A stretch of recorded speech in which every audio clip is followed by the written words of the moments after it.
السيدة آمنة بنت وهب سيدة الأمهات، أم رسول الله صلى الله عليه وسلم. النهاردة هنسرد قصة السيدة آمنة بنت وهب يا جماعة كما جاءت في كتب السيرة النبوية. السيدة آمنة بنت وهب ابن عبد مناف ابن زهرة، كان أبوها من أشراف قريش، وكان بيخاف عليها خوف شديد، وكانت ملقبة بزهرة قريش من شدة جمالها وعفتها وأدبها وأخلاقها. طبعا اللي كان بيوصفها سيدات قريش اللي كانوا بيخشوا عندهم بيت، لأن أبوها ما كانش بيخرجها من البيت من شدة خوفه عليها وحبه ليها. شباب وأعيان وسادة قريش كلهم اتقدموا للسيدة آمنة بنت وهب لكي يتزوجوها، ولكن أبوها كان بيرفض. من المفارقات العجيبة إن الوحيد اللي ما تقدمش يتجوزها هو عبد الله بن عبد المطلب. طب ازاي اتجوزها وازاي حصل؟ تعالى نشوف الحكاية من أولها.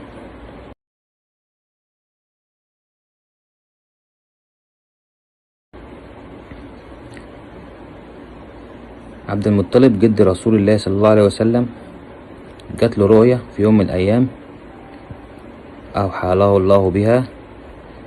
الرؤية دي بتقوله إن هو بتأمره اللي هو يحفر بئر زمزم. طبعا هو مش عارف فين المكان اللي يحفر فيه بئر زمزم، فجات له رؤية تاني يوم بتقوله اللي هو تاني يوم الصبح هيشوف غراب واقف في المكان ده هو مكان بئر زمزم. وبالفعل تاني يوم الصبح لقى غراب واقف بين صنمين جنب الكعبة، فحاول يحفر البير، لكن أهل قريش وقفوله وتصدوله عشان الصنمين دول كانوا هما بيعبدوهم، فخافوا على الصنمين فمنعوه اللي هو يحفر بئر زمزم. فدعا ربنا وطلب منه ربنا يرزقه ب10 أولاد عشان يقفوا جنبه ويساعدوه ضد أهل قريش ويقدر يحفر بئر زمزم. في الوقت ده كان معاه ولد واحد بس، ففعلا ربنا كرمه ورزقه ب9 تانيين، منهم عبد الله كان هو أصغرهم. وهنا كان ندر عبد المطلب ندر إن الكلام ده لو حصل وربنا رزقه ب10 أولاد هو يضحي بواحد فيهم قربانا، يذبح واحد فيهم قربان. طبعا الكلام ده حصل وربنا رزقه، فجينا عند الندر. عبد الله بن عبد المطلب كان برضو من أشراف قريش ومن أعيان قريش، وكان شابا وسيما مفتول العضلات، لدرجة النساء قريش كان هما اللي بيتقدموا له اللي هما يتجوزوه وهو كان بيرفض. لدرجة ان في يوم من الايام واحدة كانت شغالة في التجارة من اشراف قريش برضو، كانت شديدة الجمال برضو، طلبت منه تتزوجه مقابل هتديله 100 ناقة، ولكنه رفض، قال لها مش عايزك ولا عايز الناقات بتوعك. تنفيذ ندر عبد المطلب. عبد المطلب عمل 10 أسهم كل سهم في اسم واحد من عياله، لكنه كل مرة يعمل قرعة يطلع فيها اسم عبد الله، كل مرة يعمل قرعة يطلع فيها اسم عبد الله. عملها عشرات المرات يطلع فيها اسمه عبد الله. فهنا قرر اللي هو يذبح عبد الله، رغم اللي هو كان بيحبه حب شديد دون عن اخواته. هو كان بيحب اخواته كلهم، لكنه كان قلبه ميال لعبد الله وكان اصغرهم. الى ان جاءه اعرابي من اهل قريش ونصحه انه يفديه ب10 روس من الابل ويعمل قرعة برضو. فعمل قرعة برضو، القرعة اختارت عبد الله، فقال له زود كمان 10، فزود 10 ابل برضو القرعة عبد الله. قعد يزود 10 ب10 لحد ما وصل 90 راس ابل برضو عبد الله، لحد ما وصلوا 100. القرعة هنا اختارت الابل. وهنا فرح شديد عبد المطلب ان هو افدى ابنه عبد الله ب100 ناقة. وانقلبت المعازي إلى أفراح. هنا قرر عبد المطلب إنه يزوج عبد الله من السيدة آمنة بنت وهب، وأبوها المرة دي وافق. تزوج عبد الله بن عبد المطلب السيدة آمنة بنت وهب، وقعد معاها 10 أيام بعد الزواج. بعد 10 أيام سافر في قافلة تجارة كانت من مكة إلى المدينة، كان اسمها رحلة الشتاء والصيف، لإلاف قريش رحلة الشتاء والصيف. هي دي الرحلة اللي مات فيها عبد الله بن عبد المطلب، هو الوحيد اللي مات في الرحلة. وكانوا زمان أيام الجاهلية كان اللي يموت مكان بره كانوا بيدفنوه مكان ما مات. حفروا لعبد الله ودفنوه مكان ما مات في الصحراء ما بين مكة والمدينة. وفي الوقت ده كانت السيدة آمنة عندها 14 سنة. السيدة آمنة بنت وهب ما كانتش تعرف اللي هي حامل من عبد الله، لأن ما عدتش معاها غير 10 أيام، وما كانش عندها بوادر اللي هي حامل. وهنا جاءت لها رؤية تبشرها بغلام سيكون له شأن وسيكون نبي الله ومحبوب الله. كان من عادات أهل قريش والأعراب إن هم لما كان واحدة جوزها يموت إن هي ترجع بيت أبوها، ممكن تتجوز واحد تاني عادي. لكن السيدة آمنة رفضت هذا الكلام، رفضت إنها ترجع بيت أبوها، ورفضت إنها تتجوز بعد عبد الله، وعاشت في بيت عبد الله بن عبد المطلب إلى أن جاءت لحظة الولادة أو يوم ولادة النبي صلى الله عليه وسلم. وهذا اليوم كان مليء بالمعجزات. من ضمن هذه المعجزات أنها لم تحس بأي طلق من الولادة أو أي وجع ولادة.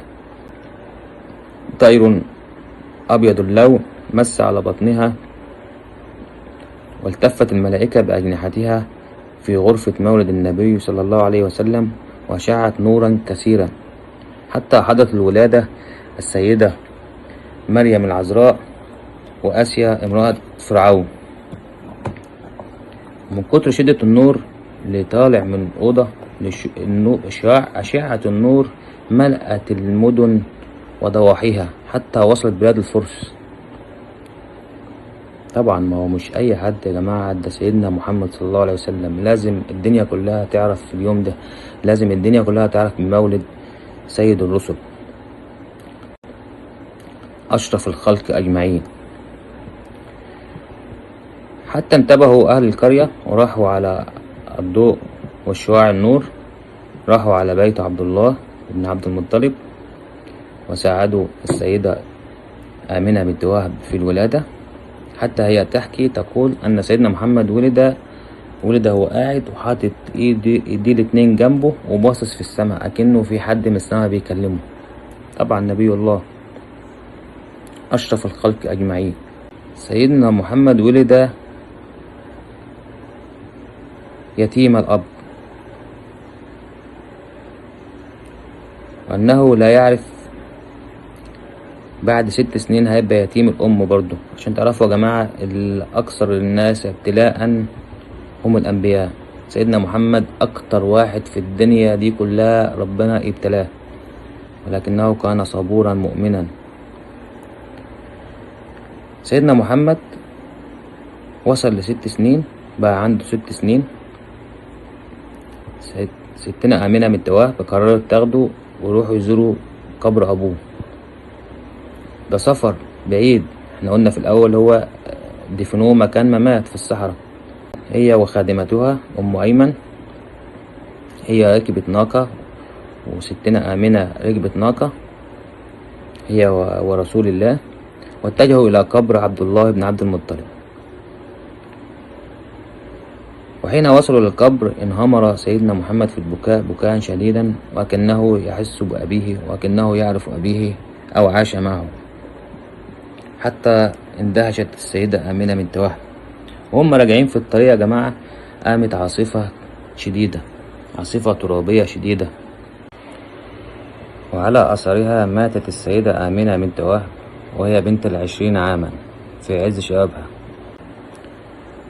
وحين كانت تحاول أم أيمن بمساعدتها، ولكن رفعت يدها، كانت تريد أن تحضن ابنها سيدنا محمد ولم تتمكن وماتت. وقالت أم أيمن وطلبت من سيدنا محمد الطفل صاحب 6 سنين أن يحفر قبر أمه معها، وفعلا ساعدها سيدنا محمد وهو طفل لا يدري شيء، وحفر قبر أمه، لدرجة اللي هما بعد ما دفنوها وماشيين سيدنا محمد شد أم أيمن من ثوبها وقال لها: أمي، هنتركها؟ احنا هنمشي ونسيب أمي؟ وانهمر في البكاء، وانهمرت هي الأخرى في البكاء. دفنت في منطقة ما بين مكة والمدينة اسمها الأبواء، مكان اسمه الأبواء. وهنا يا جماعة سيدنا محمد صلى الله عليه وسلم أصبح يتيم الأم أيضا، بعد أن كان يتيم الأب، ما شافش أبوه ولا سمع صوته، أصبح يتيم الأم وهو عنده 6 سنين. سيدنا محمد كان شجاع وكان قوي، وكانوا الصحابة يحتمون فيه في الغزوات وفي الحروب من شدة شجاعته وقوته ويقينه بالله. رغم كده كان كل ما يروح يزور قبر أمه كان يصبح قلبه، يرجع قلبه إلى قلب طفل 6 سنين وينهمر في البكاء، حتى كانوا الصحابة يبكون على بكائه. حتى في يوم من الأيام عمر بن الخطاب صار وياله: لماذا تبكي يا رسول الله؟ بأبي أنت وأمي يا رسول الله. فقال له: هذا قبر أمي يا عمر. فأخذه في حضنه وقال له: بأبي أنت وأمي يا رسول الله. ودي يا جماعة كانت قصة ستنا آمنة بنت وهب، زهرة قريش. وأصبح نبي الله صلى الله عليه وسلم بعد وفاتها يتيم الأب والأم.